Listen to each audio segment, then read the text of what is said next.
এটা কি? দেখুন, সাইটিকা বেসিক্যালি একটা নার্ভ, যেটা আমাদের শরীরের সব থেকে লংগেস্ট নার্ভ আমাদের, যেটা কোমর থেকে স্টার্ট হয়ে বাটাক থেকে হয়ে দুটো থায়ের দিকে নামে, তারপর নি থেকে আমাদের নার্ভটা বাইফার্কেট হয়ে যায়। বেসিক্যালি এই নার্ভে যখন উপরে যখন কোনো ধরনের প্রেশার অবস্ট্রাকশন হয় বা ইঞ্জুরি হয়, তখন আলটিমেটলি এই পেইনগুলো আমরা ফিল করতে পারি। কেন এই লক্ষণটা খুব ক্লিয়ার রয়েছে। ক্লিয়ার বলতে গেলে কেমন, যে মানুষ যখন হাঁটেন তো আমরা দেখে বুঝতে পারি যে মানুষটা নিশ্চয়ই একটা সাইটিকা সমস্যা থেকে আক্রান্ত রয়েছে।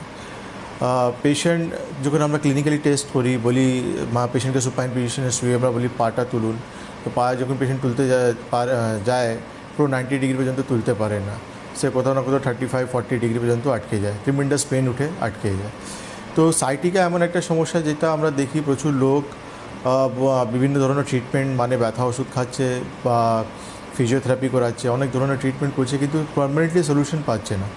কেন কি সাইটিকা পেন তার কোনো ঠিক সময় নেই, বাকি কোনো ঠিক ঠিকানা নেই যে কোন সময় তার ব্যথাটা উঠবে। একটা মানুষ কন্টিনিউয়াসলি চেয়ারে বসে কাজ করছে, সে উঠবে যখনই, চট করে তার সাইটিকা পেন উঠে যাবে।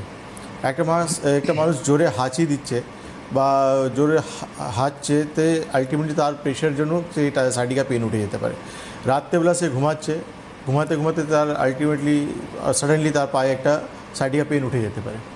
মানে মাসল ক্র্যাম্প যেটা হয় সেটা কি আমরা বলতে পারি? না, এটা আলাদা। মাসল ক্র্যাম্প আলাদা, সাইটিকা পেন আলাদা। সাইটিকা পেন মানে পুরো নার্ভের পেন। সাইটিকা নার্ভ আমরা বলছি, এখানে সাইটিকা নার্ভ ইনভলভ রয়েছে। তো সাইটিকা, যেটা আয়ুর্বেদে আমরা গৃহদাসী বলি, বেসিক্যালি গৃহদাসী মানে গীত, যেটা আমরা শকুন, যেটা বার্ড ভালচার বলা হয়, তার যে হাঁটার পজিশন সেরকম কিন্তু একটা সাইটিকা পেশেন্ট এই ওয়াক থাকে, আয়ুর্বেদে গৃহদাসী বলা হয়। এটা একটা বাতের 80 প্রকারের বাতে একটা টাইপ রয়েছে গৃহদাসী। মানে শকুনের যেরকম হেলে হেলে হাঁটে, এইভাবে ওইভাবেই একজন সাইটিকা এরকমই হাঁটে পেশেন্ট, রাইট। আচ্ছা, এই যে আপনি বললেন যে পেন হতে পারে, ট্রমা হতে পারে, কোনো ইনজুরি হতে পারে, তো এই যে সাইটিকাতে যে ব্যথাটা পাওয়া, মানে এটা নিশ্চয়ই একদিন ব্যথা পেলে আর ব্যথা হবে এরমটা নয়, নিশ্চয়ই এটা দীর্ঘদিনের একটা ইনজুরি বা ট্রমা থেকে এটা হচ্ছে। দেখো, অনেক কারণ আছে সাইটিকা হওয়ার।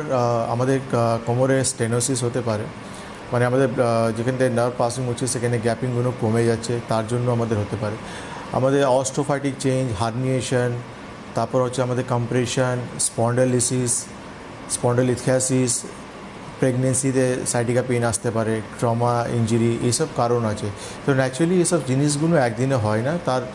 ট্রমা, ইঞ্জুরি আপনি অ্যাকুট কন্ডিশনে বলতে পারেন, আমার কোনো আঘাত লেগেছে চট করে, সেখান থেকে আমার এই সাইটিকা পেন ডেভেলপ করে গেছে, কিন্তু দীর্ঘদিনে আমার স্পন্ডালিসিস আছে, সেখান থেকে আমার সাইটিকা পেন আসতেই পারে। আচ্ছা, আমার একটা কম্প্রেশন হয়ে গেছে, সেখান থেকে আমার সাইটিকা পেন আসতে পারে। হার্নিয়েশন হয়ে গেছে, সেখান থেকে আমার সাইটিকা পেন আসতে পারে। তো ন্যাচুরালি একদিনে আমার হঠাৎ করে কিন্তু সাইটিকা পেন আসবে না। যখন আয়ুর্বেদে এটাকে এতটাই নিশ্চিত করে বলা হচ্ছে এটা একটা বাতের মধ্যে পড়ছে, তবে ট্রিটমেন্টটাও খুব নিশ্চিত করে রয়েছে। হ্যাঁ, শিওর। আমাদের আয়ুর্বেদে আমাদের যে পঞ্চকর্মা থেরাপি আর মেডিকেশন রয়েছে, তার মারফতেই কিন্তু আমরা সাইটিকা পেইন পেশেন্টদেরকে আমরা ভালো করি। কেন কি সবথেকে ইম্পর্ট্যান্ট রয়েছে কারণটা ধুনার। কেন কি সাইটিকা পেইন আপনি এসে বললেন আর আমি আপনাকে কোনো এখান থেকে নার্ভে ওষুধ দিয়ে দেবো, এমন কিন্তু নয়। আমাকে জানতে হবে যে কোমরে আপনার কোনো ধরনের কী ধরনের চেঞ্জেস আসছে।